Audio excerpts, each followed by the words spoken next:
You are now listening to the smooth sounds of Love Atia. Ciao, beautiful souls. My name's Atia, and I am your future bestie in your head.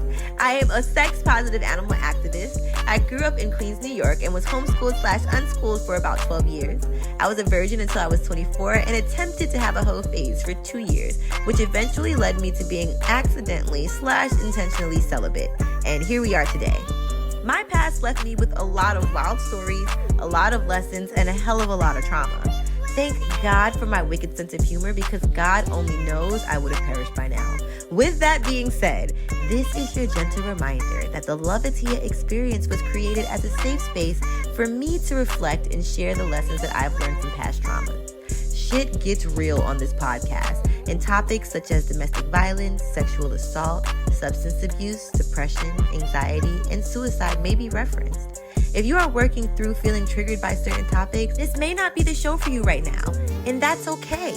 Healing takes time and isn't linear. I'll be here when you're ready. Now, without further ado, the Love Atia experience is an experience. So get ready for laughs, crazy story times, and life-changing pleasure tips here on the Love Atia Experience podcast. Hey there, beautiful souls. It's your girl, Love Atia, and welcome to the Love Atia Experience. Before I officially dive into the second part of this absolutely amazing interview that I had with the wonderful, the illustrious, Gross Demon Alex Monroe, I do just want to give a quick trigger warning as we do touch on certain topics that might be triggering to certain people, such as healing from childhood sexual trauma, suicidal ideations, and sexual assault. So if any of this may be something that just doesn't bring ease to your spirit right now during your healing journey, I totally understand, but I do highly recommend that when you are in a space to listen, that you come back, because this episode was truly so enlightening, and I am so grateful to have had it with the amazing, vulnerable, and very transparent Gross Demon Alex Monroe. So this is part 2 of our very amazing episode where we talked about a whole lot of stuff, including how it is to be in the porn industry and how we're healing from sexual trauma. So yes, I'm so excited for you to enjoy. I love y'all so much. Don't forget, if you want to watch this on video, you can head to my YouTube. And this is just a gentle reminder to join me on Patreon, where you can hear so much more transparency, you can hear so much more vulnerability, and you can even hear some tea that I don't quite want to share for the general public. So feel free to join the Love Club on patreon.com. I love y'all so much. And if you cannot afford Patreon, it's no worries at all. I do have a free email blast and a free tier on Patreon right now if you're listening to this. It might be there, it might not. So check it out while it's there. I love y'all so much. And now it's time to get back into the show. So let's catch up with the Gross Demon Alex Monroe on how they met their twin flame. Enjoy. I'll get scared. Yeah, absolutely. Yeah. But like, he was staring at me and I was like, that's weird. I kind of want him to stop. And then my brain said, maybe if I wave at him, he'll leave me alone. We love your brain. Thinking back on it years later, I'm like, what do you mean? That's the opposite of what happens when you wave at somebody. But then he took that as his opportunity to come talk to me. Your soul was like, you must wave. It knew what it was doing. Yeah, and I kind of recognized him as, like, I don't know, a significant person when I was looking through his sketchbook, because I asked to see his sketchbook. For one, I sized him up and noticed he was wearing Converse. Okay. And he was like talking to me. He was like, can I take you out for ice cream? Which he had me at ice cream, because niggas never want to take you out for ice cream. They always want to inebriate you. And that was the first person to ever ask me to do something fun. You know, I love ice cream. I'm into that shit. Yeah. You know, and I was looking through his sketchbook and I was like, who are you? You draw exactly the way I want to draw. Wow. And like, you know, and like, you listen to him talk about that moment too. He said that he was having a shitty ass day and like seeing me changed his life. Oh my God. And I'm just like, I'm glad that you still tell people about the way we met, because I still tell people about the way we met too. And it was one of those situations where I still baffled, where it's like, I realized he had the power to destroy me. I realized I wanted to give him everything. I told myself I was running away. Wow. And I didn't go anywhere. Wow. You know? Now, years later, we're back together and I'm listening to him justify my feelings, because over the time in which we weren't talking to each other, Because like I totally understood why he stopped talking to me. Like when I realized that I was self-destructive and self-hating, and I was not only like a bastard to him, but to me as well. Like I understood why he didn't want to fucking talk to me, you know? So like after getting to that point and just kind of, I guess, moving past it, healing past it, and now actually being in a place where we could talk about the time apart and listening to him talk about how he felt the same a way that I did, just kind of feels cathartic. Like at this point, I'm just kind of fuck it. Like my longest relationship is 9 years. Because if like I'm gonna sit there and every day I was like, no, I'm his. Yeah. And then he was like, no, I felt like you were mine. So like, why am I going to fight this? Like when we were together, I got us like rings, and like I still wear that shit to this day. Like I used to take it off and be like, okay, I'm over him. I'm done. But also, my heart says that I love him and that we're meant to be together. Wow. And if I am going to follow my heart and be true to my heart, why would I sit here and be like, he's not the one if my heart is telling me he's the one, you know? Absolutely. But like the worst thing I could do is believe it and then die. And then explode. Like the worst thing that could happen is I believe it for my entire life. Yeah. And then I die and it never happens. And then like at that point I could be like, yeah, we never got back together. Fuck that nigga. Yeah. But like up until that point, like you can't say that he never came back if like we both didn't die. You know, there's always a chance for us to come back together if we're both alive. And Absolutely. And the work had to be done, like you said, like for you to really be able to fully be in it and enjoy the love too. Do you feel like you have reached the, I know that there's always room to grow when it comes to like self-love, but do you feel like you've reached like the peak or the goal that you had when it comes to self-love now that you're with him, or are you still working on it? No, like I was joking with him when we got back together, where it's like I spent the last 9 years with my top life goal to be back with this nigga. Because growing up, the only thing I ever wanted in life was a family, you know? And in order to have a family, you must find someone to start a family with. Yes. So now that I'm like back with the person I feel that I'm meant to be with, now what? You know, because you don't just stop there. Now I need a new life goal. And it's like, okay, I feel like for one, the universe is constantly fucking with me as far as him, because like, as I said, like he stopped talking to me for a few years. The way we started talking again was he had a dream about me and unblocked me. And then I was messing around on my phone and his name popped up, but like not under his name. And I was like, why did I type this random word and his name popped up? So I clicked his contact trying to figure out why it was linked to that random word. And my phone called him right after he unblocked me. And that's how we started talking again. So I'm like, the universe obviously is moving. Yeah. That's like, I accidentally call you after you just unblocked me. I don't. Nice shit. Yeah, absolutely. That's some universal, like, yeah. But like, no, like now I'm in that, oh shit, you, like, we're not only in a serious relationship, which I haven't had in the past time that we broke up, but you bring out all the trauma. So not only am I dealing with the base level trauma, I'm dealing with the deep rooted repressed trauma. Like I've been miserable in the time that we've been back together because I've just been facing trauma back and forth, you know? And it's like when you don't know how to deal with all the stuff coming up, then it's just like, I don't know what to fucking do. I'm just a fucking mess right now, you know? So like now I'm just focusing on sorting through that shit. Yes, I understand. And is it stuff that is not like he's intentionally triggering it, but is it things that are like, how do you notice like that it's trauma being brought up? I know it's an obvious question, but like, does it make sense? It's not an obvious question at all, I wouldn't say. Like, I personally would see it as an obvious question, but as a person who understands that not everybody can just ask themselves, why do you feel like that? What's going on? And then have a little voice in their brain say, this is what's up. You know, if you don't have that, it's not obvious.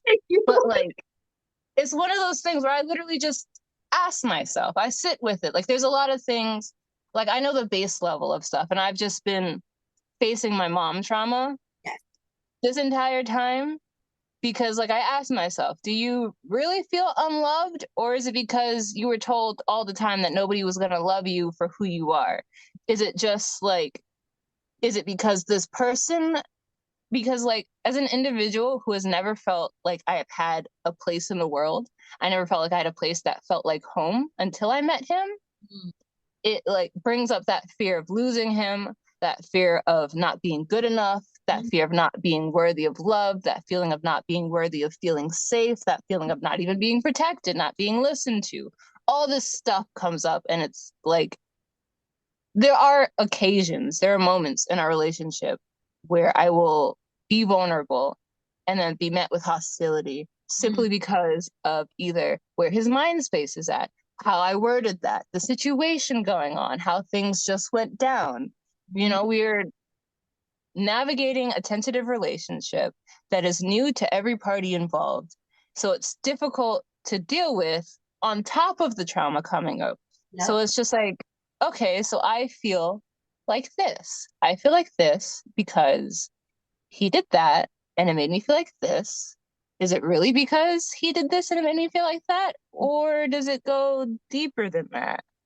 And like, you know, I'll sit with those moments and then I'll be taken back to every moment that I tried to express myself to my mom, and she would like berate me and tell me that I was worthless and that I was unlovable and I was never going to be loved. And it's like, is that my brain telling me that I'm not worthy of love because his reaction wasn't what I wanted it to be?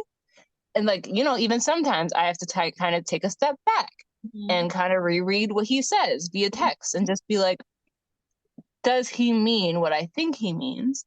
Yeah. Or am I not taking these words literally? Am I like reading hostility where there is no hostility? Am I just being afraid of opening up and being vulnerable? Or is he actually being hostile, you know? Yes.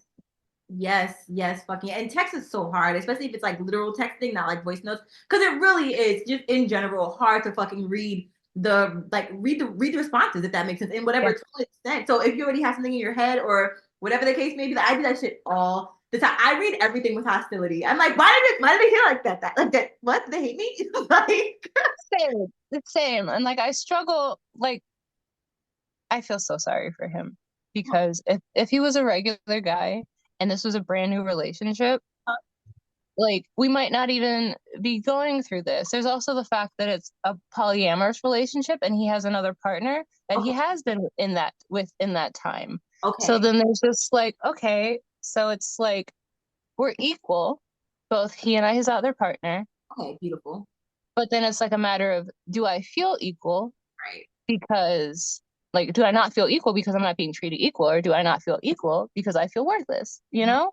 So it's a matter of asking myself those questions and then picking apart, okay, so what do I need him to do to make me feel equal compared to like, do you even need anything? Or is it just the feeling that you're having that like needs to be let go of? But then like I struggle with the whole letting go part because I'm 12 years old. I didn't start living until I was 19. Yeah, no fact. I need to really go back and like redo my age, because I'm like, when the fuck did I really start living? Like, I low key feel like I'm one. Like, this is actually the first year I've actually been for real, like committed to like being in this body, being in this bitch, you know? Like, Sometimes it's like that. yeah, like I feel alive. Like, yeah, it's very interesting. So yeah, I'm one. So nice to meet you. I two thoughts. One is that I know that like I can relate in the parental aspect when it comes to like things our parents have told us that have like stuck with us, and like we fucking are like working through it. And I never thought that I would be on the other side of like my relationship with my dad, right? Like, we've been going through it for like a really long period of my life. And then I swear, I feel like after my grandma passed away, like her and my other grandma linked up and did some voodoo or some shit and was like, get this nigga together. And then like got my dad together. I don't even know. Not to call him a nigga, but like, you know. And so I say all that to say that. So it's just interesting to see like some of his reflections of back when he was like not the kindest to me, or when he would put these judgments on me, like, oh, I'm so controlling.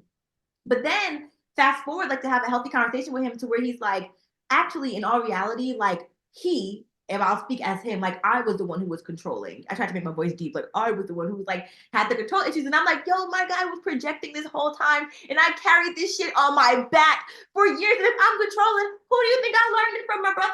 Like, and I know my mom has also expressed that she's had some forms of problems with control as well. So just the fact that it came from both sides, same for my anxiety, like I have anxiety, and when I first expressed it to him, he like kind of refuted the idea of like anxiety and depression because he felt like I was just labeling myself until he saw me have a panic attack and was like, "Oh no!" Like, and then like really worked me through it.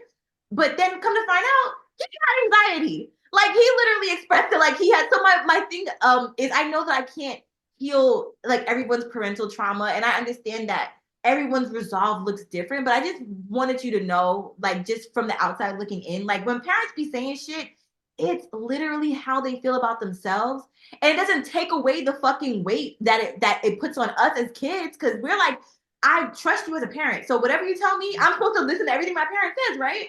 But like it literally is just some shit that's going on with them then that they can't express other than like berating their kids with it, you know? Don't know what that's about. It's not an excuse at all, but it's just it's helped me undo some of the things that I've had in my head when it comes to like shit. Either my parents or even my ex has said to me, and I'm like, oh, there's no, like I can't take anything he said for face value. You know what I'm saying? Like, so yeah, I hope that I'm so excited to see like how your healing journey goes. But that was just really helpful for me with like parents that say shit and it sticks, and then like we're having to work through it. And to this day, even with his acknowledgement, I still actively have to work through it. You know what I'm saying? Like I'm not over here like kumbaya. Like, no, I'm actually working through my shit too.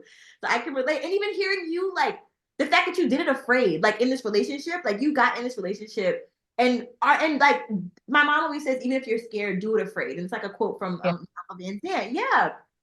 So the fact that you did it afraid, like I'm so terrified of being in a relationship and having my triggers come back up, like, or not even come back up, but rediscovering new ones. And then like, what if I'm in a relationship and like some of the shit that I was doing with my ex that I like blamed on my ex, like what if that's, but like I don't think so. Like but I'll never know until I'm in a healthy relationship to where I'm able to navigate. And I can relate to your polyamory. This was the second thing, because I don't, do you identify as being polyamorous as well?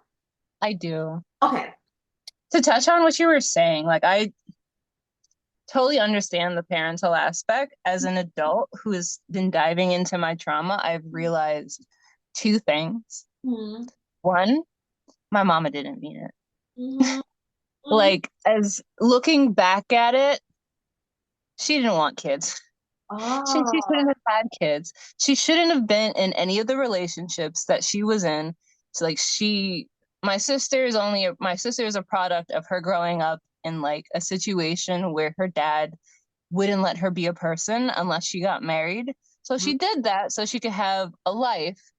And then like she hated my dad because he was abusive to her, and she took that out on me. She didn't mean to do any of that shit, but like how can I expect her to love me when she doesn't know what love is herself? You Ooh, know? yes. And Come the on, second thing, I am a product of her trauma. Her trauma is my trauma. I'm a reflection of her trauma. Just like my older sister is also a reflection of her trauma, but we all process that same trauma differently. yes. You know? So I tried to like look like I have a huge fear of being my mom, to the point where like I would look in the mirror and I would hate my face because I would only see my mom. Nothing against my mom's face, but Yeah. it's my face and I want to see my face. Yes. Ironically, like I got this scar on my eye, and ever since I got this scar, I have not been able to see my mom. All I see is me now, which Wow. I don't know how I feel about the fact that I got that feeling from a fucking facial scar. I've never wanted facial scars. That's like like I love scars, but this is my money maker, you know? This is my favorite part of me. I don't, but like I can accept it because like it was an accident for one. Okay. But I got it because of my boyfriend, and like I don't know, my brain is a weird place. So part of me is just like, haha, he's marked me as his territory. But also he's deformed me, so no one will love me. And I'm just like, Frank, shut the fuck up. What are you talking about? Like, with the fingers. Over this shit. Like, he didn't even mean to, and he feels so bad about it. It's like the opposite of the Lion King 2, when Kovu gets his scar and he turns into Scar. You did like the opposite. It's crazy.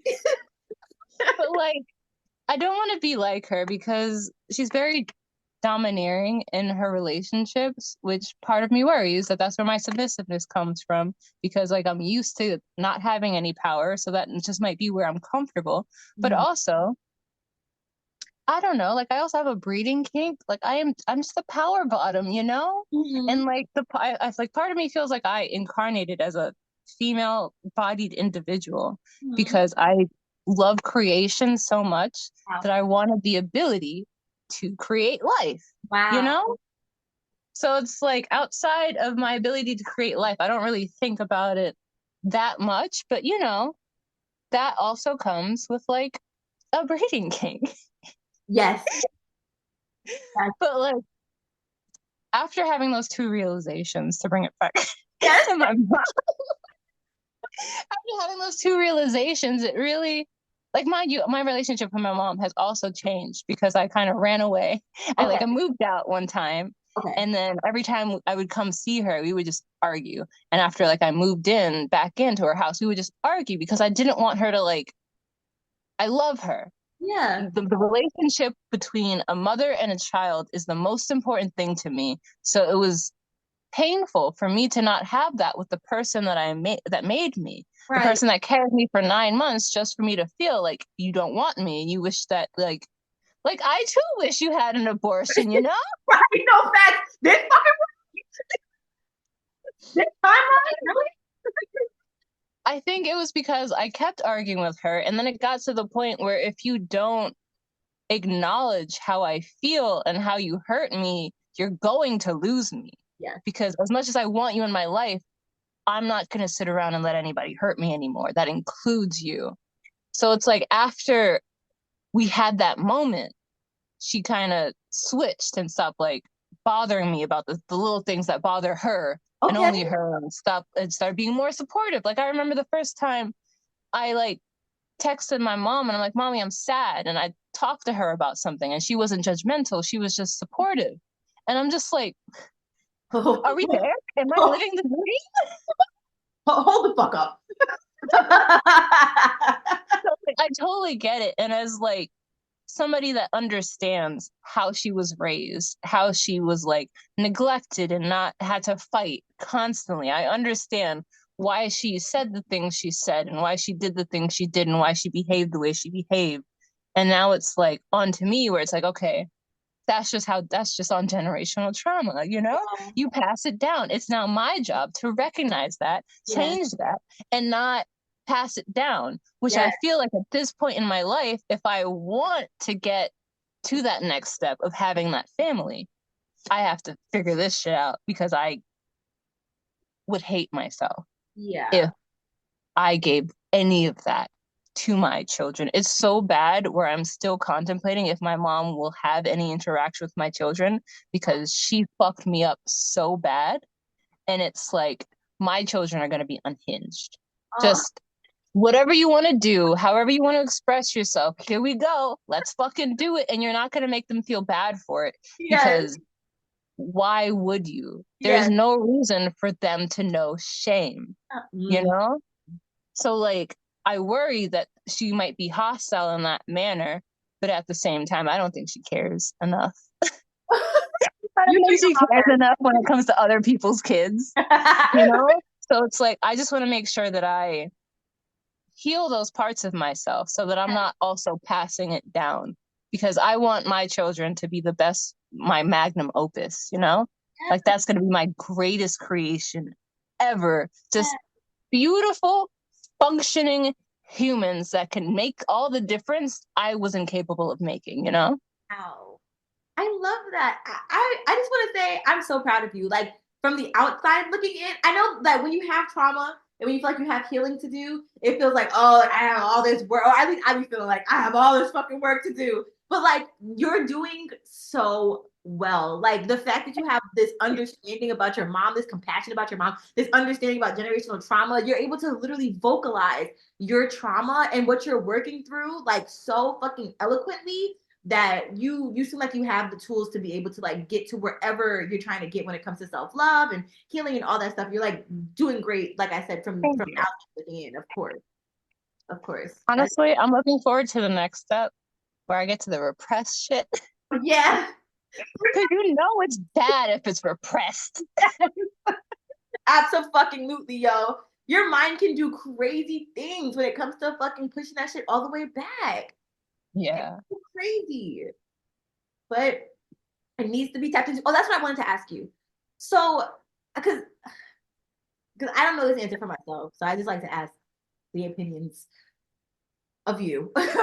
When it comes to like, say that you express that like sexual trauma, right, to somebody, or you share your story, or whatever the case may be, what is the proper response for someone to say, right? Because for me, I want to say like, I'm so sorry. Like that's the first thing that wants to like come out. But I'm like, what do you want to hear? You know what I'm saying? I don't even know. Me fucking either. I don't even like it. Honestly, it depends on what I'm expressing.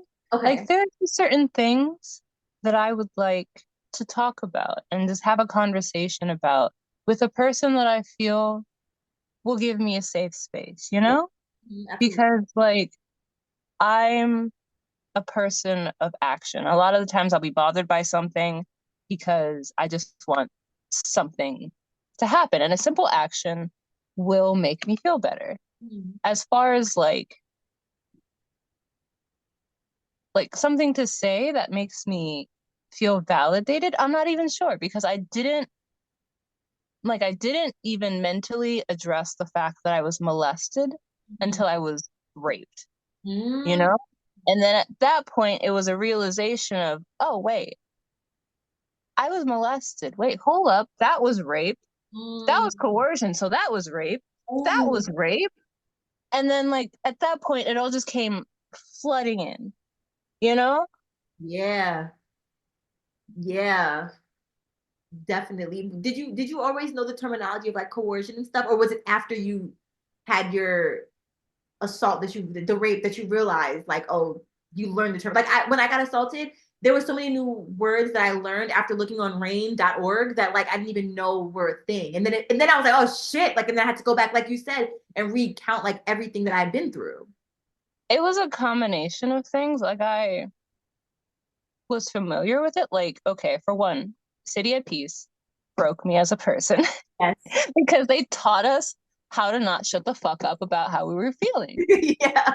But, like I found City at Peace through the RAP program, Relationship Abuse Prevention Program. I worked for them for a summer, and they taught us what's abuse. And then after that, the combination of City at Peace and RAP had me sitting there going, hold up a second. Damn. And I started like really thinking about like the experiences I had been through. And I was like, wait, hold up. Was I really so used to this shit that I was just not even thinking about it? It was just, okay, I'm out of that moment. I'm fine now. Let me not even validate what the fuck just happened because I'm so used to just brushing everything that happens to me off.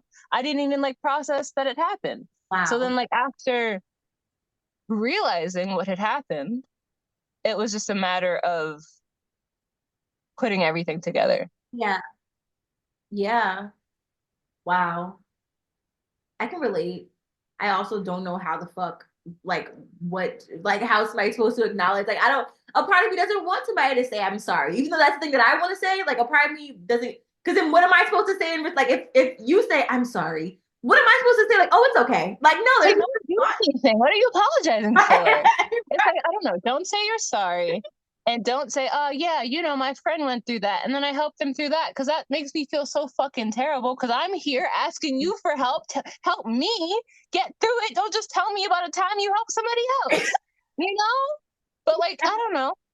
Like, I don't know. I said, like, I like it when people get mad about it. Yeah. You know, when they just get so mad that somebody would hurt me like that. Yeah. That makes me feel a little validated. you Yes. know? But like at the end of the day, I just want to talk about it. Yes. Maybe a shit that sucks. I'll kill that nigga. Yeah, that's what I like to hear. That's what the fuck I want to hear. Just like letting you know that you give a fuck that happened to me, and Yeah. just like I don't know. Honestly, half the time I just want to talk about it. Yeah. I just want to like be validated. Just know that like no, that was fucked up. That shouldn't have happened to you. Like I care. I won't do that to you. You didn't deserve that. That's not cool for that person to have done. Like I don't know. Tell me that it's not my fault or some shit. Because like Yes. people always want to say that it is, and then you start thinking that it is. Like I didn't tell my mom I was getting molested because I thought she was gonna be mad at me.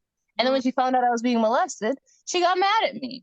So it's like when you're perpetuating a cycle of like making the trauma worse, you don't want to really indulge in it. Yes.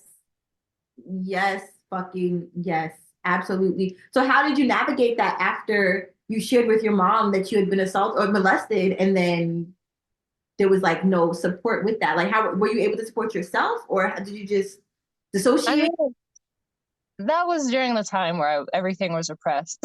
Okay. Okay. Got you. Got That's why you. I'm so fucked up now, because like so much shit that happened to me was repressed to the point where it's like I don't even know how to let things go Mm. because I'm so used to that being my norm. Like fear is my norm. That's why I'm so brave, because like I'm used to being afraid. Like even to this day, I have a trauma with people walking past my door because my mom, like my room was always next to the bathroom. So I didn't know if my mom was walking to the bathroom or Mm. about to storm into my room to yell at me because I did something that she thought was wrong, you Oh, know? So yeah. it's just a matter of like when I first moved into this place, and I have so many roommates, so there's always somebody walking past my door. Not everybody's gonna like, walk gently. Some people, Right. and Yeah. like when you're stomping past my door, and mind you, my room is across from the fucking bathroom, so I'm still Yeah. dealing with that, and I'm next Oh to the my kitchen. So it's like it's just a matter of like, okay, I'm safe. Nobody's gonna burst into my room, even if there's one person that burst into my room, God. but like I know she's if my door flies open, it's one of my favorite people ever. You Okay. know, Okay. even if somebody is like mad at me, they're still gonna knock on the door and wait for me to say something and wait for me to answer. You know, so Yes. it's like just a matter of nobody's mad at you. They're just going to the bathroom. You live with people, and like they're not even thinking about you right now. And Yes. that's kind of how I navigate that situation. But as far as like the feelings of like that are related to being told that I was worthless, being told that I was unlovable, being neglected and abandoned, those are a lot harder to kind of like face, because it's like even if I'm not being neglected or abandoned right now, how do you let go of the fear? Because technically you could say, like I told my boyfriend earlier, we had a whole conversation about like some shit that went down, and he was like, thank you for talking to me. And I wanted to respond with, thanks for not giving up on me. And my brain was like, thanks for not giving up on me yet. Oh, Because theoretically, the next argument could be, the straw that breaks the camel's back. But I'm oh, like, for one, don't say that. Don't include the yet. Don't put that out into the universe, because words have fucking power. And yeah. then it's just a matter of like, forming a habit, because every day is a new day to do better, to be better, to like not make the same decisions that you made and Absolutely. just take a step back. And I know like I gave him so many warnings. I don't think he heeded any of it. And it's like making me realize like just I had never fathomed the realization that he could be as helpless to me as I am him. But Mm. it's just like he didn't heed any of my warnings, and I'm just a crazy emotional mess. And I'm just like, I warned you that this would happen because I fucking know me. And I know how I Mm. react to this shit. And it's like, if you don't do the things I need you to do, I'm gonna react this way and I'm gonna feel this way. So it's like outside of him doing the thing that I need him to do, I Mm. don't know how to tell my brain, like, bro, calm down. It's not as serious as you think it is. It's like, even if he didn't do the thing yet, he still intends on doing the thing, but like I don't want to keep bringing it up, because then it's going to negate him doing the thing and feel like, oh, now you don't want to do it, now you're just doing it because I won't shut the fuck up about it. And then Yeah. it becomes a balance of like, of being allow him time to do the thing, but Mm. also express how you feel, but also just calm the fuck down because not everything has to be a thing. Oh, that is my fucking motto. Not everything has to be a thing. I feel like that only got implemented in my life maybe 2 months ago. So heavy on that. It's new, it's fresh. I feel it though. I do. I really do. That's really enlightening. Like, it's a process. It's such a fucking process.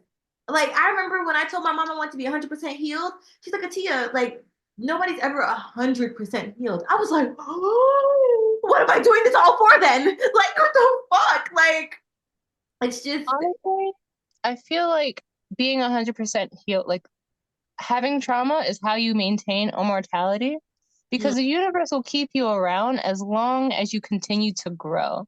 Yes. So if you're like, get to the point where you're just living life and you're not learning or experiencing new things, that's when you like get close to death. Yeah. That's how I see it. Yeah. But not that people should stay traumatized, but there's always that like moment of being open that you can achieve where it's like you realize that your thoughts are limited, so you could at least broaden it because everything is made up, you know? Yes. We established everything in society, and society exists so far out of nature that like we're basically living in a zoo. Yes. From literally everything else. So it's like once you get past that, you kind of realize like none of this shit really matters. Like it's so that's just all trauma.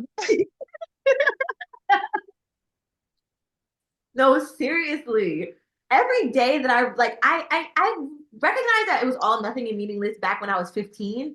But like now that it's really fucking hitting me, it's making like all of my decisions. Like I was literally like, what am I gonna do? Like when I'm 35, like what are my plans? Like, what if the world blows up? Like, what am I about? Like, what the fuck am I about to do? Like, this fuck it. Like, just fucking live it day by day. Like, let me do it. You know, nobody really fucking knows anything. So fuck it. So yeah. Like literally, like you could get hit by a truck at any moment.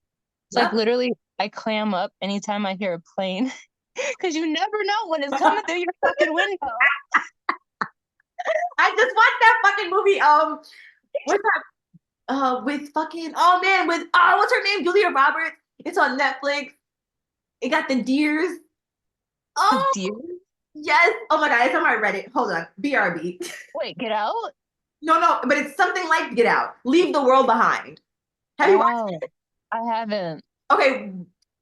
I low-key want to say watch that shit just because you mentioned planes. Low-key watch that shit, but like low-key don't. But like low-key do so that we can talk about it. I have mixed emotions. I really, really, really I probably have like two more questions, and I'm gonna read like answer your question that you had for me in regards to like how to enjoy sex more. But I do just want to have like a conversation at some point. Like I want to have you back on the show, of course. This was fucking amazing. But I wanted to have a conversation about like our assaults, because I know that like for me, I spoke to my friend one time, like mutually we shared our experiences, and it was really like healing, cathartic for me. But I tried to make an episode where I talked about my assaults, and it was a lot. I don't think I'm gonna even release it right now because I just some things I still need to like work on. But when I feel like I have the tools to at least be able to facilitate like a safe space for you, a safe space for me, then I would love to be able to just talk about it, if that makes sense. Oh, I'm totally down to get into it. Like okay. I love talking about my history of sexual trauma. Okay. But so it will be still like I have faith in myself. I'm giving myself time, but at the same time, like I feel like I'm like creeping up on like I know I need to share, and I know that every time somebody else shares, it like helps me so much. So I definitely want to like have another episode. I'll be hitting you up soon about it. So just know, like I want to touch on it. Okay, I feel like I have a lot to offer the people. I have such a bad relationship with sex, or I had such a bad relationship with sex. I feel like I have so much to offer because of where I've come from. Yeah. So feel free to ask me anything at any time. I'm down. Thank you. We appreciate the insight. We really do, and the willingness. Okay. I have here, what's your favorite part about doing porn, and then what's your least favorite part about doing porn? My favorite part is how Mike spoils me. Yeah. You're like the weed. Honestly, it's so much because that just became my basis for what a sexual relationship should be like. Because even if I have a wall up between us emotionally, I still, we still talk about our lives. We still connect on just a non-sexual basis, Right. which is always something I've appreciated about him, because like a lot of people you talk to in the porn industry, and I feel like the porn industry could be a whole episode on itself, Yes. because it's something that could be really difficult to navigate with how many people want you to be a certain image. But like, I know I didn't get into porn because I wanted to do porn. I got into porn because it seemed like a potentially safe outlet for me to gain confidence and courage and on a sexual plane, Yeah. you know? So like the fact that he offered me a safe space to just be a person, be appreciated, be vulnerable, be sexual, and like be in that mindset physically, emotionally, mentally, without having to worry about like him giving me a random STD, because we're professionals. We get tested all the time. Or like he's not going to switch up, because why would he? Right. Yeah. Yeah. Pussy You too know, my least favorite part is, I'm sorry, you guys, if you're listening to this, my scat following. Like, I'm a fucking freak and I'm down to do some weird shit, but people only want to see up my ass. And like, if I wasn't a germaphobe, maybe I'm probably about to hit people with like, you know what? Maybe for $3,000 I'll shit on camera. You know? Absolutely. Yeah. Shit. Maybe Yeah, me too. maybe like if y'all are willing to pay that price for that shit, I will put my germophobia aside and I will give you whatever ridiculous amount of money will make me feel comfortable to do it. Yes. But like, that is not where I want my following to be. I understand how I got here, but I don't like it. Yeah. And I feel like it's totally okay to be able to switch, like even if you say that you did that in the beginning. Like it's totally okay to change your preference. Like It's intentional. It's just like they abuse me. And when somebody is like fucking you all the way in the ass and then they come as deep as they can and then want you to push it out, oh, sometimes it's gonna be messy. did it hurt? No. Oh, I'm like my butt is literally over here like No, like, there's a little pain when it comes down to like sex, but you also have to be in an allowing mindset, especially as like the receiver. Like, there are a few things I can't tolerate, like dicks that are too pointy and too long. oh yeah. Just hurt, Yeah. but like outside of that, if it's like, and then even then, like a pointy, narrow dick isn't gonna hurt you anally the way it is vaginally, because the anus isn't as restricted as the vagina, Right. So like it does hurt sometimes, but like again, Mike is really good with me. So he knows to not like just jump into things. He understands the importance of foreplay, you know? Yes. So it's like when you're working with somebody like that who genuinely wants you to enjoy yourself and have a good time on top of like having fun with you, then it's not hard to like be allowing and like be in the mindset of like, okay, yeah, he's pushing me a little bit, but like I can allow this. But then even like I remember there was a moment I was doing porn and I like put my hands up so that they would be out of frame and went like that. I didn't think he would know what I meant, but he stopped. And I was like, you actually knew what I was saying? Wow. And it's like stuff like that, which is what allows me to be comfortable enough to like have rough anal with him. Ah, I understand. Like that, Yes. I got you. It's like the safety of knowing that somebody's not intentionally trying to violate you. Like that. Yeah. And once again, that should be the norm in every sexual relationship. You know what I'm saying? But yeah. Yes. Oh, I'm realizing now that technically my hands are still out of frame. I was going like that. In my brain, I made it work. I swear, everything I love. I was like, maybe she's probably going like. For the non-visual watchers, I'm making the timeout symbol. Yes, thank you so much for explaining that. So that people will just listen to the audio. Now that I have video, I'm like, oh yeah, we can see each other. So thank you for that. if someone's interested in doing porn, what would one tip or piece of advice be from you? I would say I always recommend shooting with Mike. Okay, okay. Like with me, he's always been really good, always been really understanding, he's always like respected my boundaries, respected my feelings. If I needed to take a break, he didn't give me a problem. If I like wasn't feeling up to finishing a shoot, he didn't give me a problem. He was always working with me. So I always recommend him as a producer. It's like he's not making the most top quality stuff, but if you just want to get your foot in the door, have a video made, maybe show up on a website, build a following, he's an amazing person to work with in my experience. Okay. But I also recommend making a sexy jobs profile. Okay. That's a website where it's basically like a porn casting website. Okay. But it's also a website where you can like decide what position you want to be in. So like, do you want to do camera work as in behind the camera? Do you want to do production work? Do you want to like produce? Do you want to model? Do you want to do actual porn?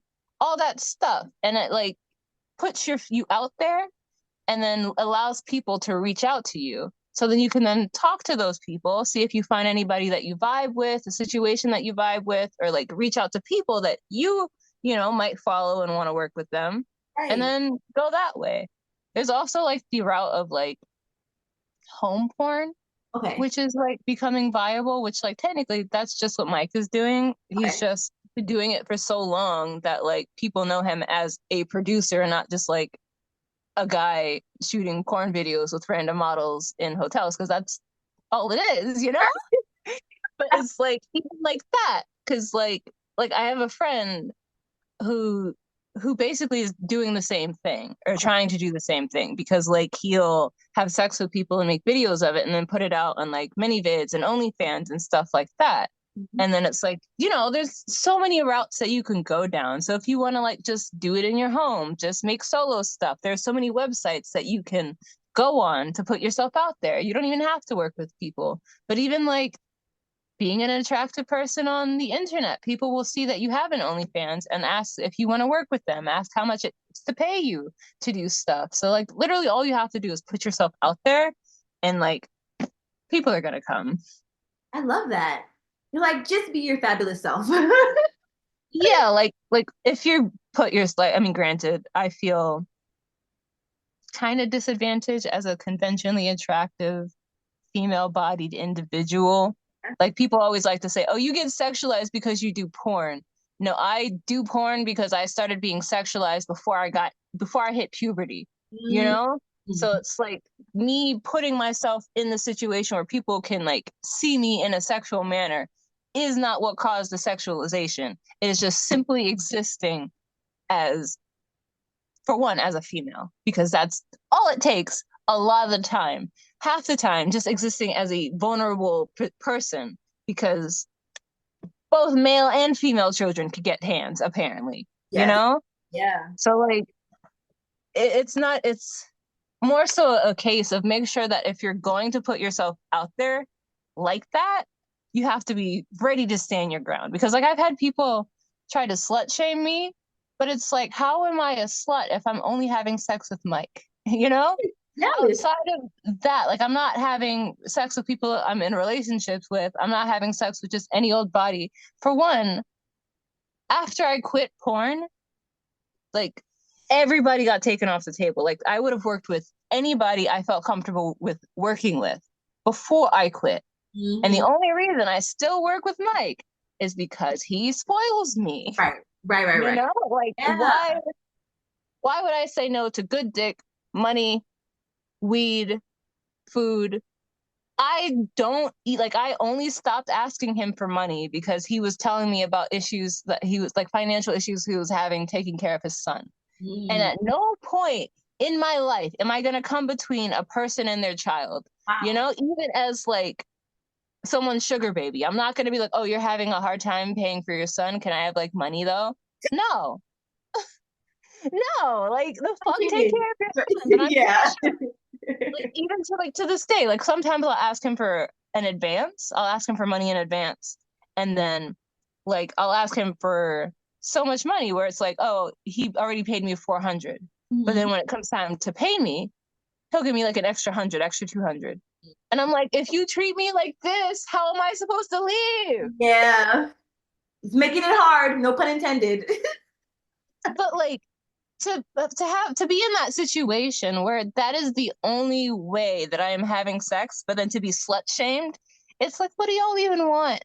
Because even if I wasn't having sex before I did porn, y'all were slut shaming me because I wasn't into y'all. And the worst part is, you could probably get away with that because before I started doing porn, I was having a hard time not having sex with somebody just because I like them. You know, and it's like, I don't want to have sex with somebody just because I like them. Then they switch up on me, and now I hate myself because I gave into the addiction. Right. Oh, oh, oh. So with your sex addiction, do you feel like you have healed from that now, or do you feel like you're still working through temptation and things that normally will trigger an addiction? My boyfriend makes it a problem. Outside of him, it's not necessarily a problem. Okay. You know, because like, as far he doesn't count for any situation because I cannot control myself with him, and that is not fair. And like, even sometimes I used to joke to my bro where it's like, bro, don't let me have sex with this dude. I cannot consent to having sex with him because whatever he says, I'm just gonna do because that's what I want to do. I want to do what he tells me to do. As therefore, I cannot consent. So if I have sex with him, beat him up. And then, so it's like, outside of that, super hard because my soul wants to give it all to him. Yeah. Outside of that, it's just like, you know what? I would like to have sex with you, but your dick is probably not big enough for me. I'm a size queen, sadly. You Sadly. are. Oh, Jordan, no, I'm kidding. I'm kidding. It's like, your dick probably isn't big enough. You're probably not dedicated to like my pleasure. Plus, I might be a succubus. You know, I'm one of those people where it's like, if you give me a powerful enough orgasm, even if you like make me come so many times that I like pass out, when I wake up, I'm jumping your bones again. You know? A lot of people, they can't keep up with that. Okay. And it's like, you can't just unlock the demon and then be like, no, I'm sore. What do you mean sore? Right. The sun didn't even come up yet. We still have time together. What do you mean you're done? You know? So it's like, doing porn definitely made it a lot harder for me to indulge in just casual sex with people because, like, for one, you're not going to pay me. Right. You're not going to give me all your weed. You're Yeah. not going to pay me. You're Yeah. not gonna tell me how amazing my pussy is. You're not gonna boast to the other nigga that was shooting with us. Like, I remember the amount of times I left a shoot listening to him and the other dude just talk about how good my fucking pussy is, and I'm like, what is happening right now? Is it really that good that we have to talk about it? I'm right here, you guys. I haven't left yet. I'm just like, I can hear you in the bathroom. You couldn't wait till I left? Jeez Louise. You're not gonna hype me up like that. So it's like, why put myself in a situation where I'm gonna have sex with somebody just because I like them when I could just hold out and have sex with Mike? Yeah. Who's fucking that? But since you're poly, would you ever be open if you met somebody else with the proper girth, length, width, connection? Would you be able, do you think, to divide the two or like be into those two relationships? Yeah, totally. Okay. Okay. So Totally. you're open, but it's just bae right now. Yeah, like, sex is just weird for me in general. Like, if I like you, I will slut it up for you. You know, Okay. we can do some freak nasty things. I will sit here and pretend that I'm not a germaphobe, Okay. you know? Then I can get into it. But if I don't like you on that level, then I'm just gonna be like, no, no thanks. Yeah. That's gross. Yeah, absolutely. And that's such a demisexual problem. Like that I can highly fucking relate to that. Like, because now it's not, people think that, oh, you just have to have a connection. No, I want to have a deep connection. Like I can connect with this bedpost right here. Like, you know what I'm saying? Like, I literally want to like feel like you really care and you really care about my pleasure, etc., etc. So how does your pansexuality mesh and live aside your asexuality? Honestly, like, I feel like because of my trauma, I allow myself to just be in that asexual mindset. Like I have types, but I'm also not a person that is restrained by those types. Like all I ask from my partner is that I like your face and you make me happy, you know? Like if you are a person that seems like a reflection of me, I'm probably going to be obsessed with you because I'm a narcissist, you know? So it's like all I really want from a person is for them to make me feel safe, you know? Be somebody that I can click with, that I can like cause chaos with, somebody that is going to challenge me and keep me accountable. But like, I don't know, like I feel like if I have that with a person, then it's going to unlock the sexual side. But like, if I don't feel safe with you, if I don't feel like I could be myself with you, then I'm not going to want to have that sexual relationship with you. 1,000% highly agreed. I'm trying to figure out like where my sexual energy also derives from. Like if I meet somebody and I feel like they can unlock that sexual side of me, like what's the healthy side of the sexual side of me? You know what I'm saying? Like where I just want to be intimate, I just want to exchange good energy with you, etc., etc. And then what's the side of me that is like kind of almost like back in the day when I used to have just like casual sex and shit like that. Like I feel like some of the toxicness still lingers because my casual sex wasn't healthy casual sex. Like it was, you know what I'm saying? It was me trying to, I think personally for me, I was having daddy issues. And I only say that because ever since I've been good with my dad, this is the first year that we've been like consistently good. And this is the first year that I have not fiend for a partner. But then there were times in my life this year where I felt this like deep sense of loneliness. So I'm like, and I wanted to fill it quickly, but I didn't fill my pussy. I found other fucking ways, like getting drunk. I'm just trying to figure out like where these energies. Honestly, I feel that. Yeah. I can't tell you how much I appreciate the fact that I didn't realize that my dad kind of sucked until I was an adult Ooh, because I'm so happy. Like I have very bad mommy issues, yeah. but I'm so glad that I didn't get the double whammy of mommy and daddy issues. Oh, Like, my dad was a decent father, which okay. is why, like my standard has always been here for men because Okay. despite the fact that I grew up with I grew up with stepmom issues. I hated my stepmom Got you. until my 20s Okay. because like I love my dad. My dad was my favorite parent. Well, my dad is my favorite parent. Yeah. I love my mom, but my dad's always been a daddy's girl. My like I Yeah. like to say my dad is the reason for my personality and my mom is the reason for my trauma. Oh, But oh. growing up, I resented my stepmom because I felt like she was replacing me. Mm. I resented my little sister because I felt like she was replacing me until I became an adult and stopped being a little bitch and realized that wait, no, my stepmom is literally my biggest fan. She has Wow. been Yeah. rooting for me since day one. She will tell people, this is my daughter, this is my firstborn. You know, Oh. look how talented they are. And I'm just like, why? Like my little sister literally looks up to me so Oh. bad. Why am I resenting these people that like love the fuck out of me, you Yes. know? But Yes. like after becoming an adult and realizing like my dad was there. My dad to this day, if I need him, he is a phone call away. Okay. He sucks at emotion, but like I talked to him one day. He was like, "Oh, you still having panic attacks?" After I had a panic attack in front of him one time, he's always asking me that, and I'm like, "Why do you ask me that? You are the worst person to be around when I'm having a panic attack. You Oh, handle it so terribly. Why do you keep they don't just go away?" Like I haven't had a panic attack in a few months, but like that doesn't mean I'm not gonna have one tomorrow, you know? it's like being So, like you still have an asthma. Like. so it's like I realized that he sucks, but as far as fathers go, Yeah. he's been around. He's been present. Like my mom would call him and be like, Ashley did this and they're so bad and you need to blah blah. And then he would come and he would pick me up and hang out with me and try to talk to me about it.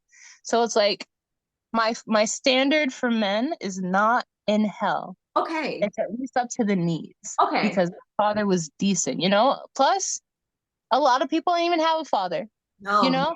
Like my I could say that my dad met my mom, my second mom, because he went to go open a college fund for me, Oh you wow. know? Which is ironic because like I'm the reason that they're together. Wow. You're It's like, just how many people could say that? Even like when I was an adult, he gave me that money so I could like I bought a heat press and a cutter and a laptop with it so I could do wow. creative stuff because he at the very least has always supported me creatively, I you love it. know? So Yes. like I love that I realized, oh, he kind of sucked because like my mom, she probably hated me because he was abusing her. I think Mm. my some of my deformities stem from him abusing her while I was in her womb. Wow. And like I feel like that's because like I do a lot of regression Yeah. while I'm on LSD. And like one time I got brought back to a moment where I was in the womb and I was like, what if I had scoliosis because my dad hit my mom and it fucked up my spine? But Oh, like I'm also not ready to die. Like I want to ask my mom so bad, like, am I a rape baby? oh, oh my God. When it comes to asking parents fucking questions, when the fuck you know that you're prepared for the answer? Oh Because like if she my says yes, I understand why you acted like you hated me. I God. get it. I Wow. get it. Like I don't want to know the answer because from what I heard, like I can acknowledge the fact that my dad is not the man he used to be. He is not that person anymore. Mhm. At least from what I've seen, and I would like to believe that if he had just stayed the same or gotten worse, my second mom would have stayed for as long as she did, because she is like I love my second mom. She is the type of mother I would like to be. I like to describe her as Linda from Bob's Burgers Okay. because that is literally who she is, and I've always wanted to be Linda from Bob's Burgers. That is me as a mother and a wife. So Uh-huh. just the fact that she is that, I adore her, you Uh-huh. know? But she is Absolutely. also a strong-willed woman. So I feel like if my dad was still a piece of shit, she wouldn't still be around, you know? But also at the same time, my dad has his own traumas, being a cishet male, a Oh. cishet black male. Mhm.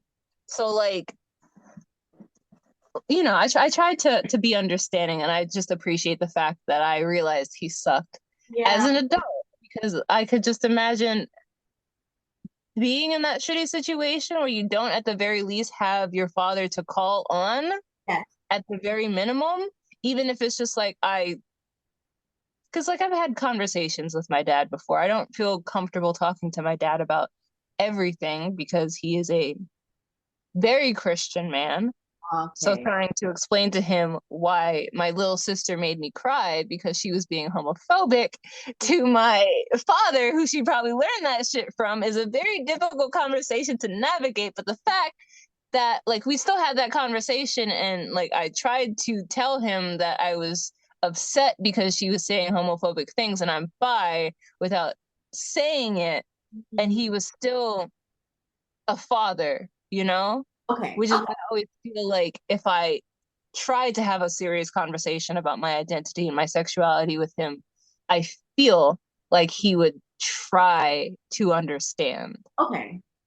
because he's the type of person to be like, I don't agree with your life choices, but if they make you happy, I support it, you know?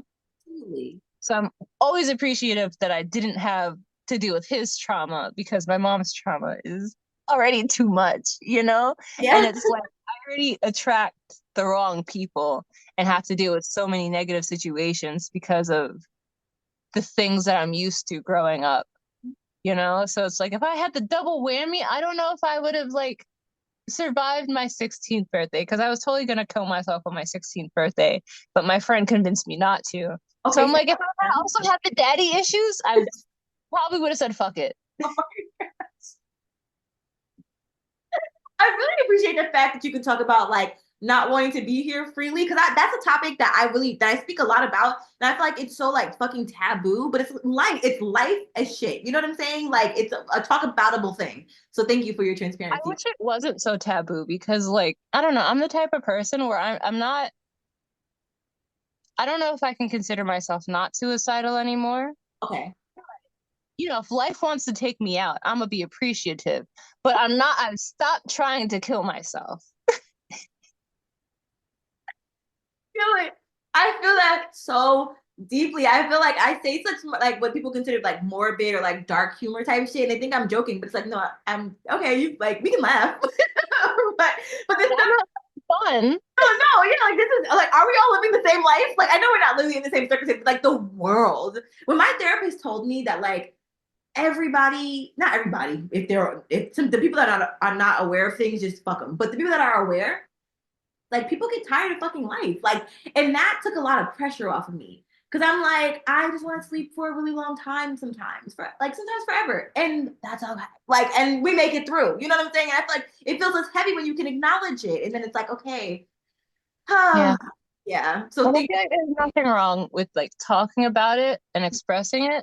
Even though sometimes, like, I don't know, I'm very open with my desire to die. And I feel like the people around me would take that more serious because, like, sometimes you're expressing it because, you guys, I'm getting to a point where I just might overdose on some chloroform or some shit. Like, it's getting to the danger zone, and I wish we would take these feelings more serious. Yes. But other times, it's just like, no, like, we should be allowed to talk about our desire to not want to live because society is fucked. Yes. We are all fucked in certain ways, and we can't even be in that fuckedness without people making it a whole ordeal.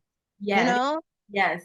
I feel like there should be like a word that we can say, like pumpernickel, because nobody really uses that word. Where it's like, okay, if I really, really, really am like committing in my head to like possibly taking action to the suicidal ideations, then I say pumpernickel, and I'm being dead ass. But if I'm fucking like ha ha he he and there's no pumpernickel involved, Fred, I'm good. This is healthy.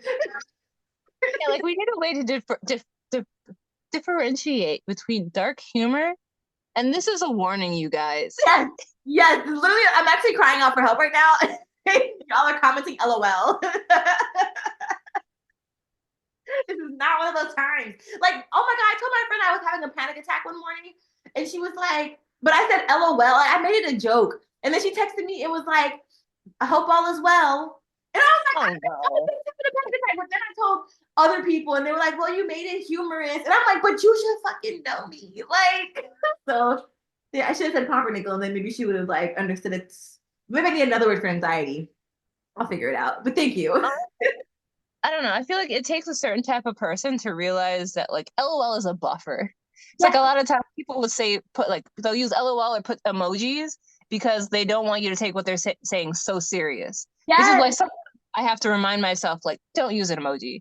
Don't say LOL. I know it changes it feels like it changes the context of what you're saying, but just say it. Yes.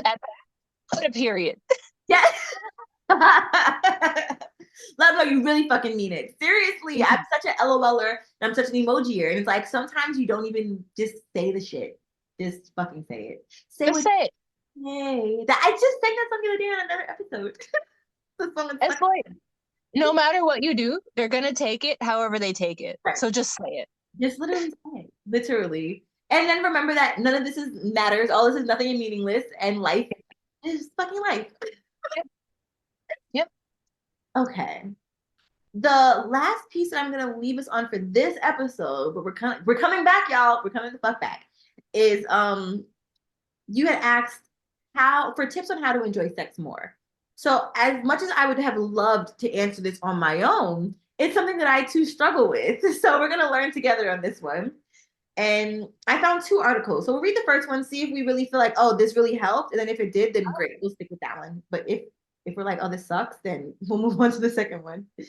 As soon as I learn how to work my phone. Okay. So this is gonna come from wellbeing.jhu.edu. And it says sexual pleasure after sexual trauma. So I feel like this relates to what we were talking about. And this is a quote. It says, pleasure is a feeling of happy satisfaction and enjoyment. Activism consists of efforts to promote, impede, or direct social, political, economic, or environmental reform or stasis with the desire to make improvements of society.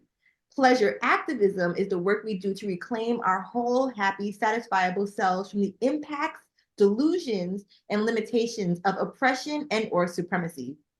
Damn! That's from Adrienne Marie Brown. Okay.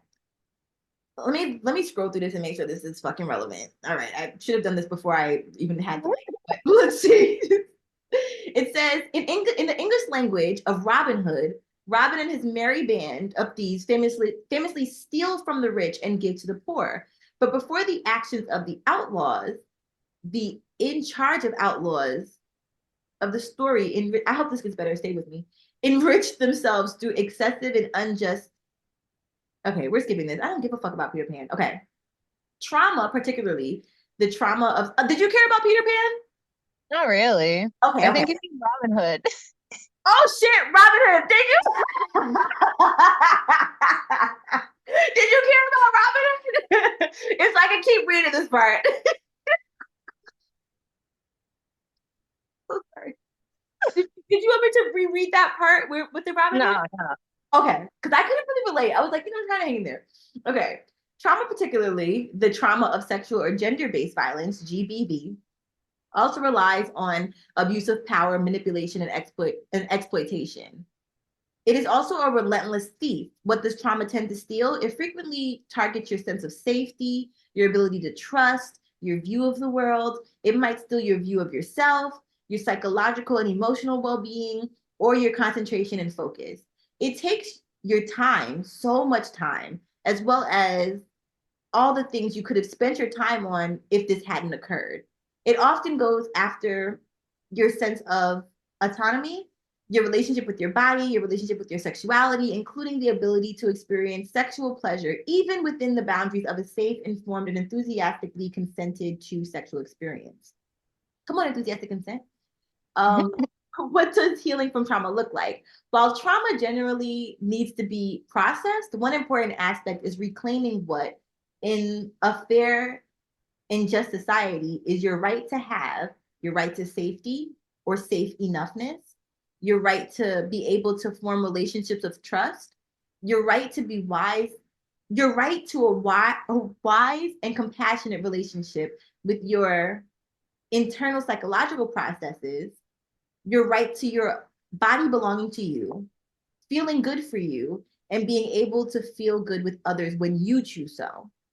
While all of these aspects deserve time and attention and patience and compassion, as healing is not a linear path or something that will look the same for all people, we wanted to offer some thoughts today on sexual pleasure after trauma, particularly as this often can feel taboo to discuss. It says a couple of thoughts to get into before we get into specific strategies.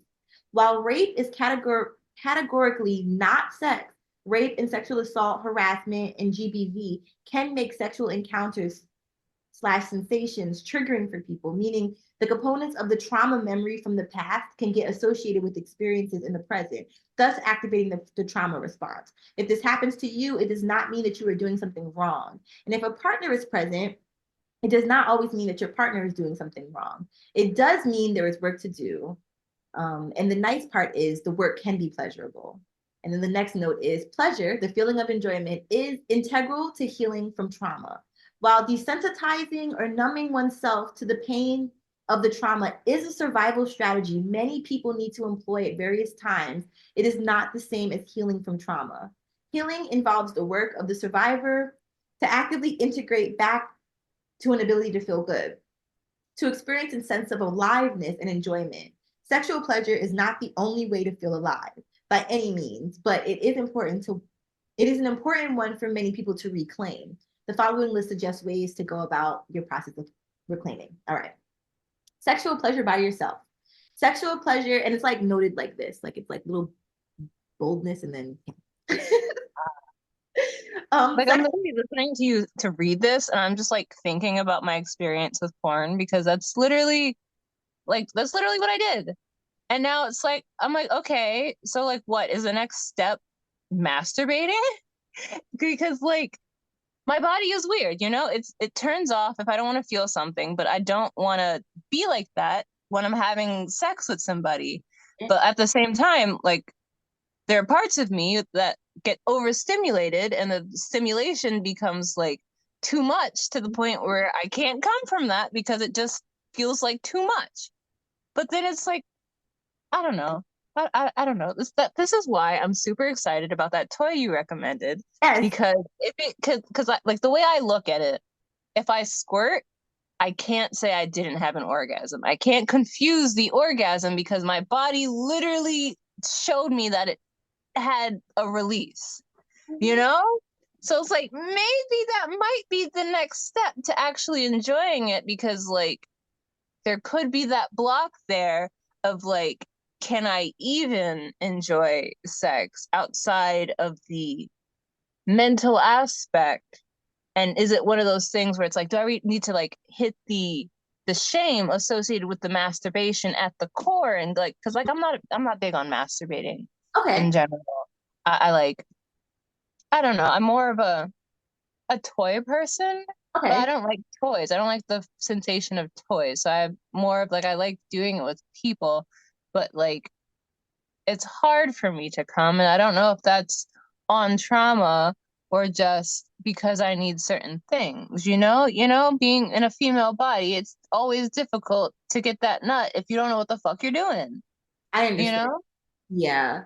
So it's like maybe the next step could be that aspect, but then even that is hard because as an asexual, it's not really something that I want to like dive into, because it's like, oh yeah, let me just touch myself sensually, but like I'm not really into that.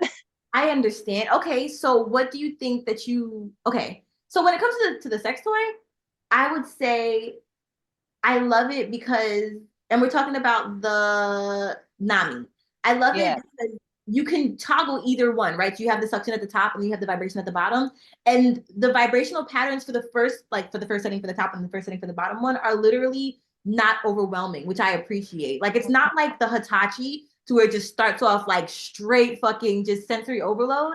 It's just needed, it's not I need it to get a good quick nut, pull out the Hitachi and call it a day. But when I want to be more like methodical, I was gonna ask, since like maybe you say sensual touch doesn't necessarily help you. Like for me, I felt like my masturbation was so unconscious sometimes. Like I would just do it to get the nut that I stopped trying to make it Yeah. an experience.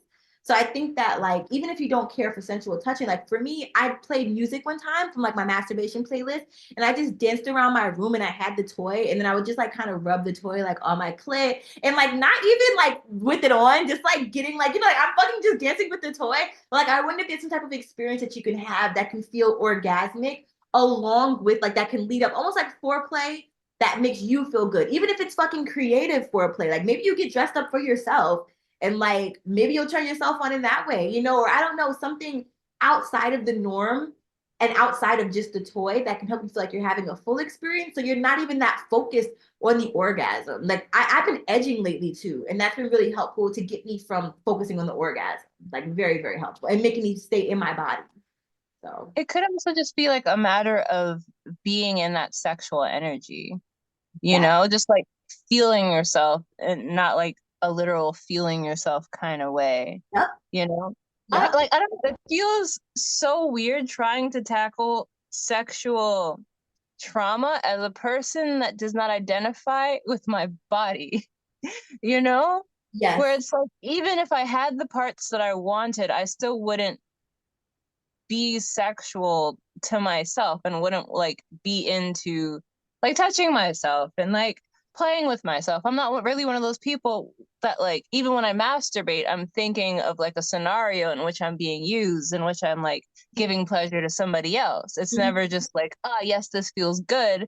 It's like, ah, yes, daddy, use me, have your friends use me, fill me with cum, yes, so Oh, it's not like, which is why I don't really do it that often, because where it's like, I don't know, I don't want to think about somebody doing things to me. I want somebody to do things to me. no, I fully understand. And I think that that's okay. Like I think it's okay. Like when I fantasize about some other people doing certain things to me. Have you ever fantasized about like somebody's getting down on the saxophone outside? I don't know what the fuck is happening, but there's literally somebody playing the saxophone. So Um, but when you imagine things, have you ever tried like, well, let me just ask, do you look at yourself when you're having these imaginings of somebody using you, or are you looking more at them? Like which point of view are you in? it depends, because there are like certain times where I want to watch myself do things to Okay. me. But I think that's just like, I don't know, I'm a fucking weirdo. I like details.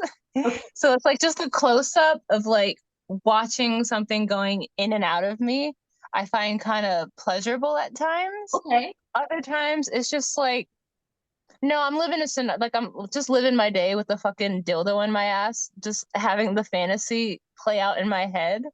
You know, it's not always a matter of just like, ah, yes, now I have to actively be masturbating to indulge in the act of masturbating.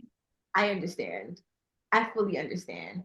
I feel like the thing about masturbation is it has to be something that you love, and it will take it might take some time to learn that. Like it's just like Yeah. how I put pressure on myself to heal from my sexual trauma, and then the other day when I had therapy, I realized like it's only been less than a fucking year of me facing two back-to-back traumas last year.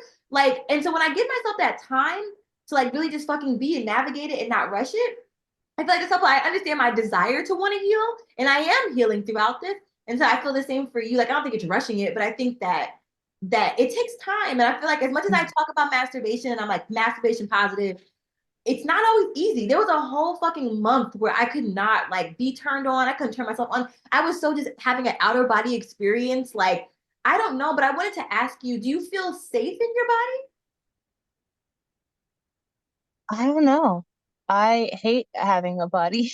Mm, mm, mm. So, like, I feel like not until recently did I have a good relationship with my body, and that wasn't until like after 19 when I stopped like allowing myself to be taken advantage of. And I stopped like putting myself in situations where I could possibly get raped or Mm. possibly get hurt, you know? And then after that, it became a matter of, so this is me, and I have to take care of me, and I have to make sure that I'm okay. And then after that, it became a case of like, okay, well, I don't really know what it means to identify as a person. I don't really know if that's like on not being allowed to be a person when I was growing up, or just a means of I'm so myself that I don't think about what it means to be myself Mm. because I don't know what it means to try and be me. I just feel what I feel, react how I react, and try to be the best version of me, you Mm. know? So Absolutely. then it's like when you consider that, it's like I don't like having a body because it's heavy and it like I want to do so many things, but then I feel weak. But then it's like you got to be stronger. But then it's like then that means I got to eat and then I got to work out and I got to do all these things that I'm not comfortable being in a female body, and Mhm. bodies are covered, they're gross and they're sweaty and they're all this stuff. But then that's nothing against me. That's just Yes, bodies in general, where yes. it's like I will tolerate the fact that I'm a disgusting human because I'm me and I can't stop being me, Right, you know, which is why it's like if I like you, I'll tolerate your disgusting humanness. But right. at the same time, it's like I think there's a separation between mind, body, and spirit for me, not necessarily where they're all existing separately, but where every aspect is looking at every other aspect from an individual plane in which like the mind has to take care of the body and the mind have to take care of the heart, and the heart has to like, you know, vice versa, where it's like everything has to be working in tandem. Like I have to make sure that I'm following my heart, but I'm not forgetting my logic, but I'm also making sure that my body is comfortable, you know? So it's like just them going in tandem to the Yeah, point where it's like I hate having a body, yeah. but I like my body. Like I like myself. I think I'm moderately attractive. For a I bad bitch. mean, granted, like there are two ways I see myself. I look at myself and I'm like, oh, I'm okay. You know, I can see why people like me. And then there's just other angles where I'm like, that's a goddess right Yes. there.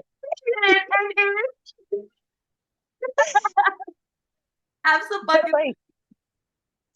like honestly, I feel like as far as I feel like masturbation could be one of those things that falls under a broad spectrum, like meditation, because meditation isn't just sitting still and like being present. Meditation could be biking, walking, of like exercising, just being present with yourself. So I feel like certain things, like I don't know. Like as I said, I love watching your journey. So the fact that you started like pole dancing and belly dancing, I feel like those are things that like me personally I could do to get more in touch with that sexual side as like opposed to just masturbating, because it's one of those things that makes you present in your body and move your body and really like oh, I can hold myself up on the pole. I got this. I'm strong. I'm Yes. sexy. I'm confident without having to be sexual, you Yes. know? Yes, a billion quadrillion fucking percent. You hit the nail on the head. That's it. Like, yeah, fuck the masturbation right now. Like, you don't have to. Your heart will know when you're ready for it. But that definitely has helped my journey so fucking much. The belly dancing, the pole dancing, and I tried some things that made my shit worse. Like I tried a boudoir shoot. Granted, if I had the right photographer, I would have felt so fucking reclaimed and like so. Oh, this is the start of my beautiful journey. No, she was.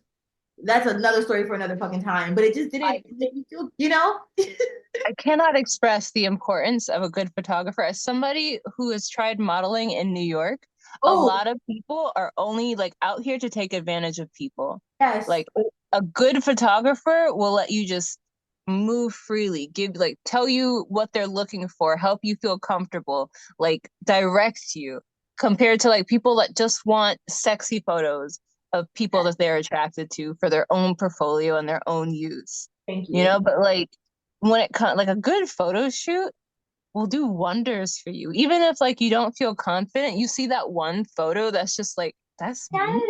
Yes, yes. You put that up on your wall, and every time you feel in self-conscious, you just look at me like, no, I need to forget all my insecurities Yep. because that's me. That's me. That's why I became a photographer because I had so much fucking trauma with my photographers in Atlanta. Atlanta and New York are damn near the same beast when it comes to creation. So literally, you're right. So fucking much like there's any criticism and weirdness and predatoriness and just a whole bunch of shit. So highly agreed about the good photographer. And I love that tip about putting a picture up of yourself that you love and like falling in love with yourself again through the picture. And I also, like I said, love the idea of doing certain things to help you just physically feel more confident within yourself because I'm still transforming my relationship with masturbation. Honestly, when I was able to allow my body to relax enough to be able to squirt, because that's like a feat for me, that's when I realized, okay, I feel like my relationship has gotten a bit healthier with masturbation. Mhm. And when I allowed myself to really edge, like to just practice edging, no pressure to come, but like the fact that I was always so close and then did it like that was very, very helpful. But I love the aspect of finding pleasure for your body in different ways because I like being on the pole is orgasmic, not even in like in the best way. Like, and I think that my lesbian relationship really taught me that. Like with my poly partner, like she really said that orgasms are some heterosexual shit. Like it Yeah. makes you, you know what I'm saying? It's like, but the whole experience is supposed to be orgasmic. Like I want my life to feel orgasmic. So yeah, I hope to see you up on a fucking on your pole or take a class. To me, there is there's also I haven't had a pole at home yet. I told you I really want one, so I'm excited about that. And I feel like I'll be able to explore myself so much differently at home. But also I think that being out and finding the right studio, like in Brooklyn, I went to Full Circle Pole. And I had also gone to another pole studio that was like, sorry, we did way more talking than dancing, but okay. But Full Circle, I felt safe there. I felt like the teacher cared. I felt like the people in the class were non-judgmental. Like, and I've been in situations in dance where I haven't felt like I was at home, you know? So I think that like finding the right studio is helpful. They got the lights, Yeah. have the fucking different music and shit. Yeah. So It's so important because, like, for one, something I wanted to say in regards to earlier about you becoming a photographer, that yeah. is like literally you being the change that you want to see in the world. And that is like the greatest thing ever. But, like, two, as a weak bitch, I cannot stress the importance of like a comfortable space because like when I took pole classes, I was terrified of being made fun of because there's no strength in these arms. I am not holding anything up. But like when you go to a good class and like for one, the teacher didn't believe I was as weak as I made myself out to be. But I'm like, no, I'm giving it my all right now. I am working with noodles. I am not holding anything up. But the fact that they never like made fun of me for that or held it against me, they just encouraged me to like push myself harder. That is so important. Like, I don't know. I recommend having a pole in your room. I never do anything on this thing, but sometimes I will try to climb it. Like if Okay. you know how sometimes you get the zoomies? I will get the zoomies and try to like I will jump on it. Like when like there'll be moments where I'm just going crazy dancing in my room and I'll just be swinging around the fucking pole, having the time of my goddamn life. And it's like, granted, like if I think I can unscrew it so it rotates, Okay, but yeah. I'm terrified of it falling.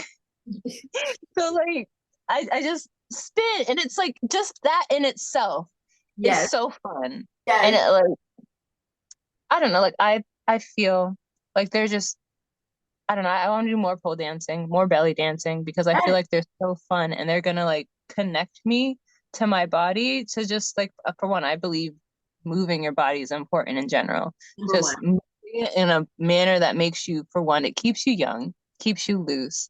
But like I don't know, because I have scoliosis, so my hip bone leans forward, which makes twerking hard for me. Okay. So not only does it feel awkward because I want to say I'm not that gay, but that would insinuate that twerking is a gay thing. But like as a person that identifies as a male, I just do not feel comfortable throwing my booty meat around. Uh-huh. I do try every now and then because they say that like twerking is a good way to get in touch with your feminine energy and unlock your, I believe, your sacral chakra. That's one thing So about both. I'll, Yeah. I'll do it for that, but like for somebody else's pleasure, no, no, no. But I also feel like there's an importance in moving your body like that and like releasing that energy and releasing that like, stimulate those chakras so that you actually get that energy flowing. And I feel like dancing could be a good non-sexual way to like really radiate that sexual energy without it being, too much because, Yeah. like if you're asexual, you're not going to want to masturbate, but like dancing and feeling sexy, Yes. that's doable. Yes, and I didn't even think about the aspect of asexuality with masturbation. Like I want to do so much more research now on asexuality because I thought about it with a partner and I have considered it with masturbation as well, but I didn't even, when sharing those tips, like didn't even include that in the equation. And I just like to like because does your asexuality fluctuate to where like sometimes you do have desires with self, or has it just been straight no, not being turned on by yourself, like really Like, I don't know. I will say, blanket statement, it fluctuates for every asexual because every asexual has a different relationship with sex. As absolutely. far as I go, like, if I'm not in a sexual relationship and I'm not with somebody who's stimulating my mind in a sexual manner, my sexuality will just like drop off. Like if I'm actively shooting with Mike, then I'm more prone to like having those thoughts. But I think that's also tying back to like the mindset of like, I'm actively having sex, actively being used, actively like being put in a situation where I can feel the things that make me feel sexual compared to like if I'm just living my life and there's no sexual stimuli and there's nobody that I like or I'm attracted to around me. Not that I'm not attracted to myself, but also like, I don't know, it's me, and like not another version of me. So like I'm pretty sure if I had another version of me, then I would want to fuck me. But Mm-hmm. like as Yeah. me, I don't I want to be fucked, So I don't Ah, necessarily want to fuck myself or like masturbate unless it because like bringing it back, like I don't really have those moments where it's like, oh, I want to touch myself because it feels good yeah. because that's not what feels good to me. Yeah. It's the idea. Yes. So And like, I'm sorry. no, I'm just like thinking, like I don't think there's ever a moment where it's just like, yeah, you're hot. I wanna fuck you, or I just wanna like feel the pleasure because I don't know, like outside of a kink mind space, that's not really where my head is at. And again, I don't know if that's on sexuality or trauma. Because I was gonna say full transparency, I don't really remember times where I've looked at myself and thought like, oh damn, you a bad bitch. Let me go masturbate. Like I never I can't wait to get to that point, but I don't think I have. I think that for me, internally, like yesterday, I went to masturbate so bad, but I was on my cycle and I was like, I don't feel like it. That's a lot. But and like shout out to people who do it. I just didn't feel like it. But I had such a good like therapy session of just like feeling so good about myself afterwards. And then like the entire day, like I just felt so good about myself that I was like, okay, I fucking like deserve this like orgasm. Like, I just want to, I don't know, like I just felt some fucking tingling shit in my like sacral, sacral, whatever chakra and like my vagina. But at the same time, like I remember what you said about masturbating back in the day and then shame. That shit can really be embedded. Like my mom, I think you know the story, like bought me a vibrator when I was 16. So of course I'm gonna be masturbation positive, you know? But like of course you might have some struggles because there was that shame, even thinking about your teachers and like the outside world, you know? So I think that you're on like a great fucking path when it comes to this, and the fact that you're finding different ways like outside of just straight up masturbation to make yourself feel pleasure. I think that that's the most like important ass part. Like I can't wait to hear like what your experience is with the Nami, but I do think you're doing great. I do want to read this one part. I don't even know if this is going to be helpful, Yeah. but then after this, I'm gonna do some more research, and then during our next episode, I'll be able to share some more with you about like what I've learned in regards to like asexuality, masturbation, and just like getting back in touch with our bodies as a whole. One more thing that I want to add though, Yes. like I can definitely say the more that I've learned about myself sexually and the more trauma that I've healed, it has definitely led to me like masturbating less. Oh, Yeah, that's like it's shameful to admit that I used like I masturbated maybe 10 times more, not even 10 times because I barely masturbate.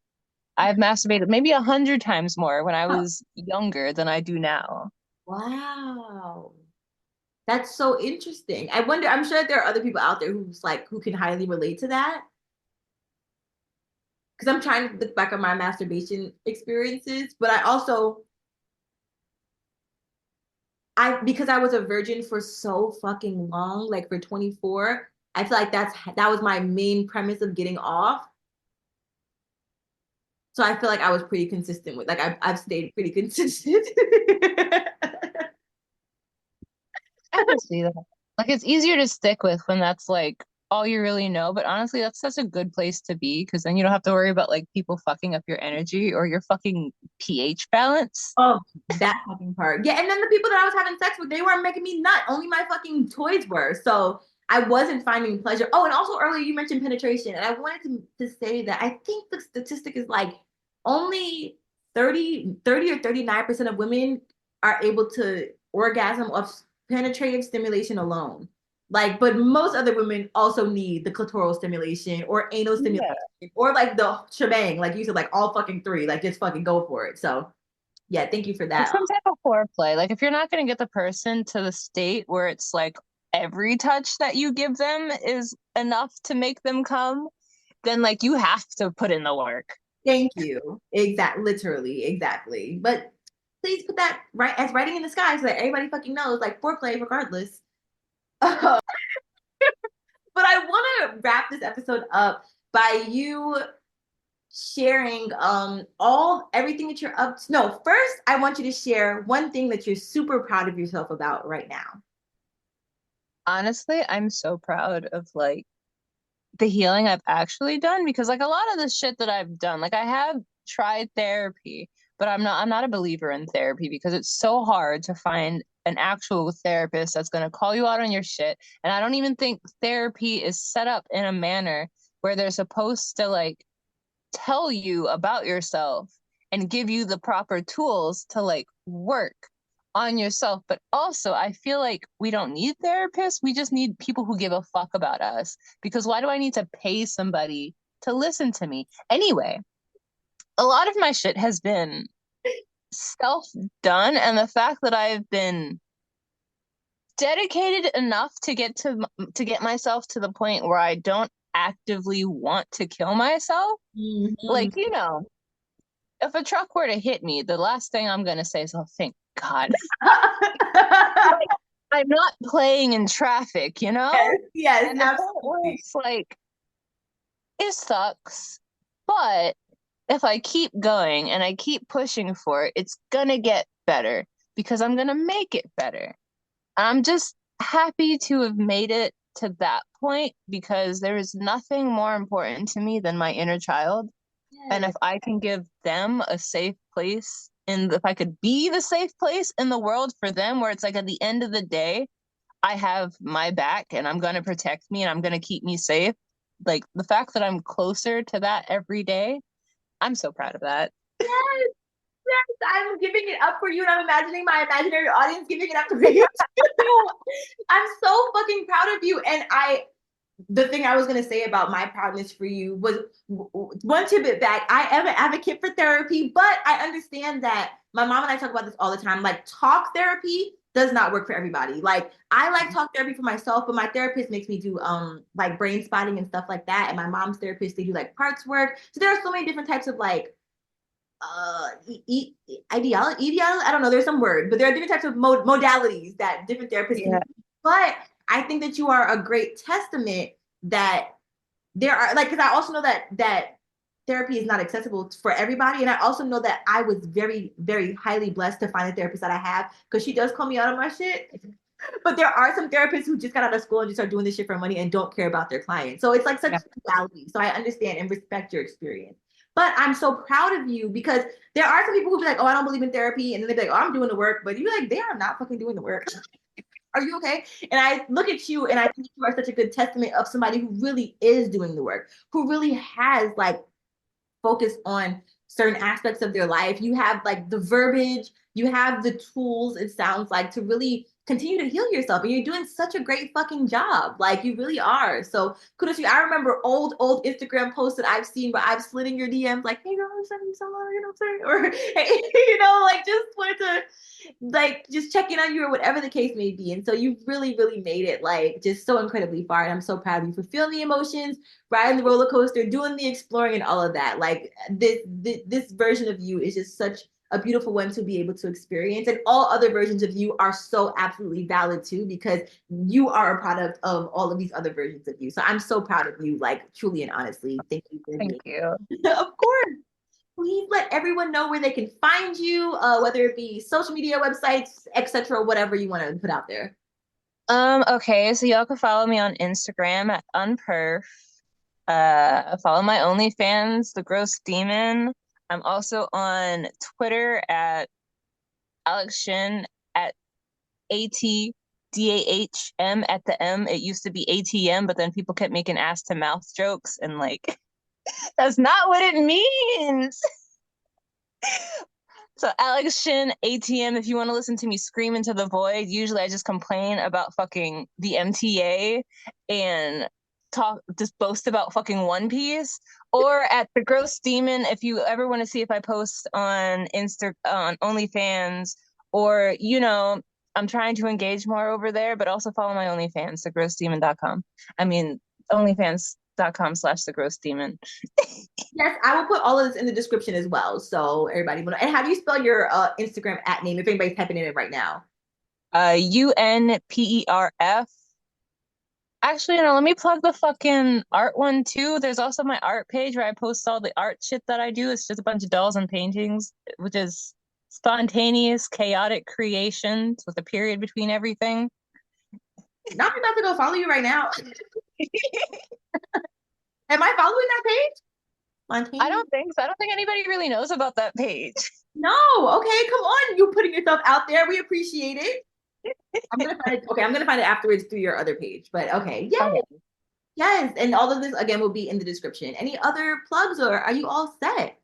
I mean, I have a YouTube, but like actually if you're here, you're probably gonna be into my YouTube, because my YouTube channel is literally just me vlogging and trauma dumping.